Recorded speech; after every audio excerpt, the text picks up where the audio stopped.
Okay, now I'ma be real. Despite growing up a Canadian 90s to naughties brat, most of my early exposure to What's With Andy started and ended at my tiny little child brain jamming to the OPs and then channel surfing until 16 came on. So beyond a handful of Teletoon idents and the omnipresence of Andy's smug little Wojak face lurking at the back of my subconscious, I had no idea what to expect after finally watching the show for the first time during that faded summer of 2020.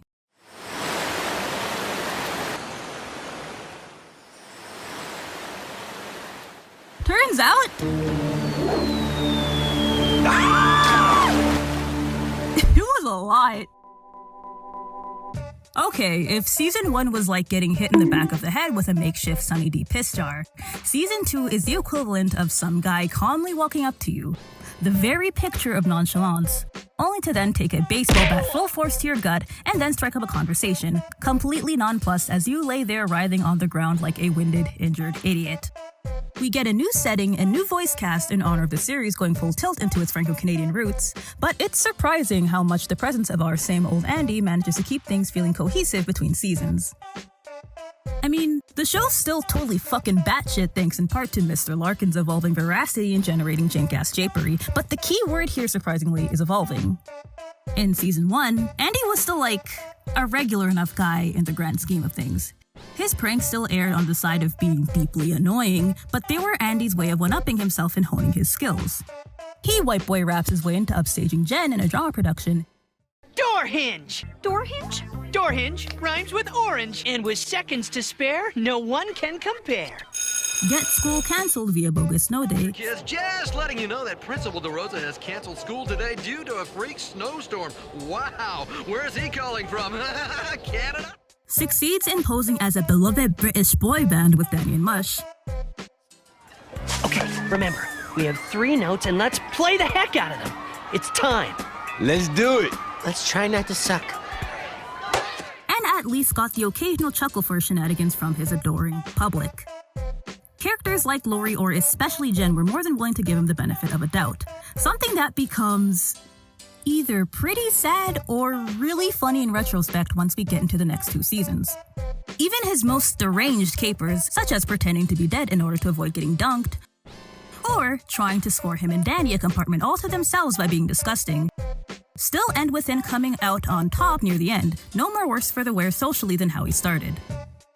Overall, you could say that his pranks in Season 1 were more extended performance art, a showcase of his creative spirit against challenging the sleepy, podunk nowhere atmosphere of his gaggle, with the occasional revenge plot sprinkled in here or there. But Season 2 sees the rise and fall of War Crimes Larkin.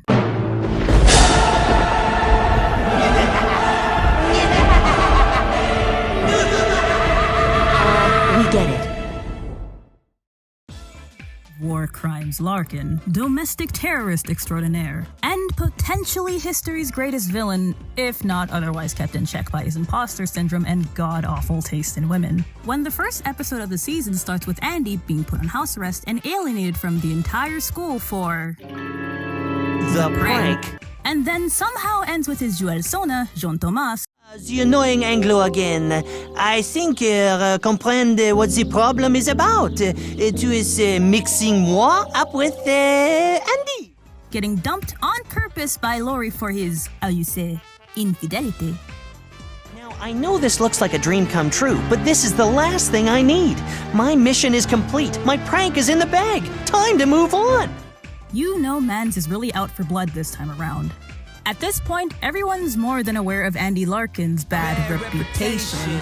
And I noticed that in contrast to earlier eps, his pranks now lean more on psychological warfare than outright milking the gullibility of the town. Jen is voicing body image issues? When I weighed myself this morning, I'd gained a pound. If I put on any more, I'll look terrible in my new gym suit. I guess it's time to gaslight her and the rest of the Larkin household into thinking that they're all gaining too much weight. Lick and Leech causing him problems? All we have to do is get the ball rolling. Then, after those buffoons get all hot and heavy, they themselves take it from there. Time to catfish them so hard that they end up going on a date with each other. Full homo. Mrs. Murphy, the school therapist, is enlisted to help cure him of his chronic pranking? Do you think you can cure me, Miss Murphy? Of course. I've cracked harder eggs than you. Really? Who? It was about 20 years ago, but he was the greatest prankster ever to hit the prairie provinces. Who was he? Oh, I can never tell you that. Everything I hear in this room is strictly confidential. Well, he could play along, but psychologically devastating her by pulling off the greatest prank never completed feels so much sweeter, no? Pride tends to be a big narrative throughline when it comes to his schemes, with his more unhinged capers coming at the expense of those who wrong him, interfere with his tepid love life, or otherwise challenge his position as the trick-playing gangsta and artist of pranks. What's with Andy? What's with Andy? For a good example of all three at once, take the episode New Kid on the Chopping Block. Andy's suddenly being shown up in prankery by the new guy transfer student, Brian. Using his smarming good looks and affable demeanor as the cool Torontonian transfer student. Hey, did you see the new exchange student from Toronto? He's such a hottie. Huh? She's exaggerating. He's not that hot. Brian manages to pull a few fast ones over the East Gackle populace and leave his unsuspecting victims none the wiser. Things don't start getting personal between the two until 1. Brian starts making the moves on Lori, and 2. More pointedly, Brian reveals himself to Andy as being the fakest fucker around, which only further incenses Andy as someone who puts, actual thought into his craft and is capable of actual restraint. He's a fraud. He's fooling you. He's not interested in sports or probably even writing. He likes pulling pranks. Right. You're sure you're talking about Brian? I feel that Brian is a good metric of the type of lead Andy could have been had his character been written with a lot less care. Andy! Just the person I was looking for. Why don't you come and try this little game I've got going? Obviously, this guy thinks I'm a complete doorknob. I don't think so, Brian. It's just that these aren't pre-shrunk jeans, and I don't want them to shrink while I'm wearing them. Are you saying that I'm trying to trick you? Hey, you're not as stupid as you look.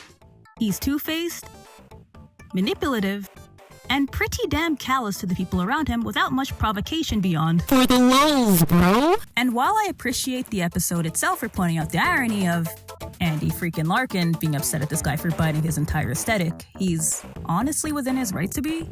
Because to Brian, it's less about using pranking as a framework to express himself or to pursue different skill sets and hobbies, but more as a socially acceptable way to screw around with people who would otherwise have no real reason to distrust him.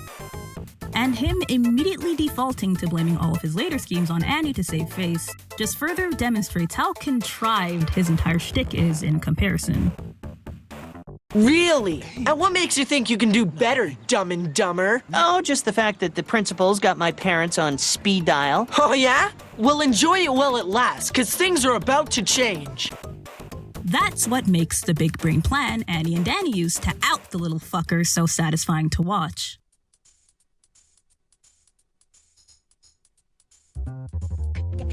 They use his own harmless soft boy persona to not only make him look incompetent to the hockey team position he was using to gain Lori's favor, but to also get him into even deeper shit than Andy's genuine skill as a prankster left Brian stuck in to begin with.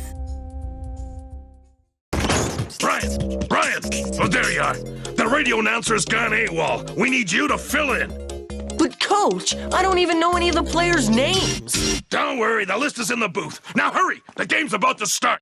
44, you and I are gassy, but it's intercepted by number 8, Scott Free, and he's going in, but it looks like Mount 10 Snow, number 36, is not gonna let it happen this time. Use a well-hidden camera and a little bit of social engineering. You gotta be kidding. I'm the one who got that scatterbrained Lori to believe I actually liked hockey and that I enjoyed working for that lame paper of hers. Come on, Lori only fell for that because she's so trusting, not because your pranks are any good. Please, she's just plain gullible, just like those dumb, ignorant Neanderthal hockey players. To get him to out himself as a fraud to the now bamboozled masses. And while neither managed to win Lori's famously fickle favor, and while both are left scrubbing jock straps at the end of the episode, Was it worth it? Andy still manages to chalk this one up as a definite win in his books. He's not just the prankster, but the prankster for a reason, and a lot of that comes down to his natural perceptiveness and ability to mess with people to near surgical and karmic precision. Though oddly enough, he's able to handle a challenge when it comes from an equally passionate prankster, as Mr. E.G. Goes to Mooshoof proved. Both he and his Mooshoof counterpart, Susie, managed to gain each other's respect as their own town's notorious prankster. You've got to admit, Andy, that was a pretty good prank Susie pulled, using your card against you. Yeah, but she's awakened a sleeping giant. Revenge will be sweet. And even team up to save the other's hide once their Swap the Mascot prank goes awry. I don't believe it. Not only has she actually kidnapped Mr. E.G. and taken this pranking battle to a whole new level, everyone's gonna blame me unless I can get him back before sunup. I'm beginning to like this girl. Game rightfully recognizes Game, and I think him warming up to Susie in comparison to the rest of the normies of East Gackles says something super fascinating about his whole mindset when it comes to pranking. Cause you never really see him go after people like Martin just trying to get by. But Jen, Craig and the lads, any greater authority like his teachers or his parents, all fair game. Andy Larkin is all about shaking up the status quo and pointing out just how pointless so many of the social conventions truly are. Living by someone else's sense of normal is completely at odds with his laissez-faire persona, and considering how often his pranks take the piss out on that very idea, I think a couple felonies here or there can be forgiven in the grand scheme of things. Check, please.